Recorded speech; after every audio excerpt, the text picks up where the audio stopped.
Taita ni jamii inayoenzi mfumo wa kifamilia, ila kudidimia kwa tamaduni zinazokuza ndoa kumechangia pakubwa ndoa nyingi kuvunjika kwa kutalakiana. Kutokana na hali hiyo, Wizara ya Utamaduni na wazee wa kaunti hiyo wamehimiza wanandoa kufanya harusi za kitamaduni ambazo huchangia kuweka misingi thabiti kwa ndoa changa katika jamii hiyo. Keith Simiyu alihudhuria mojawapo ya harusi hizo na kuandaa taarifa ifuatayo.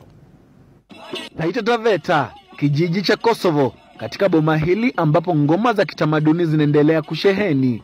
Sababu kuu ni harusi hii ya kitamaduni kati ya wawili hawa ambao wamekuwa wakipata mafunzo ya kukaa kwenye ndoa kwa zaidi ya miezi 4 sasa. Harusi ya kitamaduni ya Kitaita ikiwa kama cheti chao baada ya kufaulu kwenye mafunzo hayo. Tumetoka kwa hiyo mlango ndio mnakalishwa chini. Hizo processes zinafanywa na wazee. Wanafanya wazee, wanaongelesha, wanasema hizo maneno, yani kufungishwa harusi. Kitaita kwa nasema umefundishwa vizuri vile unavyo behave nini, hata kwa heshima kwa wazazi wako, kwa jamii ambao umeolewa kwayo, unaona mambo tofauti. Mafunzo haya si ya mume pekee, ila pia mke anafunzwa kiini cha yeye kuwa nguzo kwa familia. Sasa mimi naambiwa pale, ukitoka hapa uende pale ukaheshimu watu wa watu. Watu wa watu ni kumaanisha ni mume wangu na kama ndugu zangu, my mother-in-law, my father-in-law, na watu wote ambao nitawapata pale, mawifi zangu, mashemeji zangu wote, naambiwa nipeleke heshima pale. Wakati haya yote yanapoendelea, wazee hao wakikongwa na kunywa pombe za kitamaduni wakati wa sherehe hizi na kuwatemea mate yenye pombe hiyo maharusi kama ishara ya makubaliano kwa nia njema.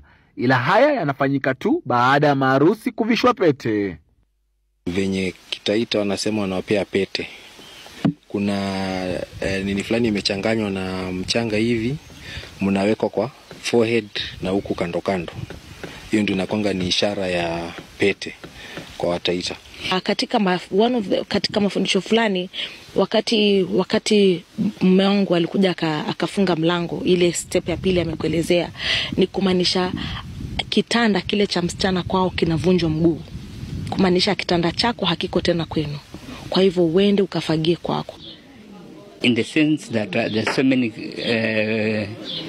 teachings that go along with family and preservation of culture, and if these things are not talked about, if people are not enlightened on the same, that's why we'll see many people kana utaniambia nini. Kupitia harusi ya kitamaduni ambayo ni ya pili, inaonyesha uvuvio afresh wa utamaduni wetu ambao umekuwa ukitupiliwa mbali sana.